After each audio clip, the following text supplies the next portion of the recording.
Praise the Lord. प्रभूची स्तुती असो. यावेळेस आपण निर्गम याचा 33वा अध्याय आणि त्या 14व वचन आपण वाचणार आहोत.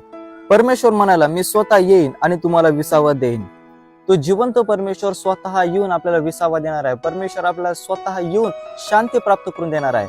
जर आपल्याला त्या गोष्टीची आपल्याला गरज असेल, परमेश्वराच्या शांतीची आपल्याला गरज असेल, तर परमेश्वराचं वचन सांगतं की तो परमेश्वर स्वतः येऊन आपल्याला देणार आहे. आज त्या जिवंत परमेश्वर तुमच्या आणि माझ्यामध्ये आहे का? त्या जिवंत परमेश्वराची तुमची माझी ओळख आहे का? याच्याकडे विशेष लक्ष देणं फार गरजेचं आहे. कारण तो जिवंत परमेश्वर, तो येशू ख्रिस्त स्वतः येऊन आपल्याला शांती देणार आहे.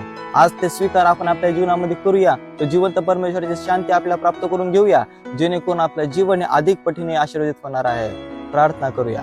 आमच्या जिवंत परमेश्वर, आम्ही प्रार्थना करतो प्रभू, तू येऊन आम्हाला शांती देणारा परमेश्वर आहेस आणि याकरिता प्रभू आमचं जीवन हे तुझ्यामध्ये राहण्यासाठी मदत कर, जेणेकरून तुझ्या खऱ्या शांतीचा अनुभव आम्हाला आमच्या जीवनामध्ये प्राप्त होणार आहे.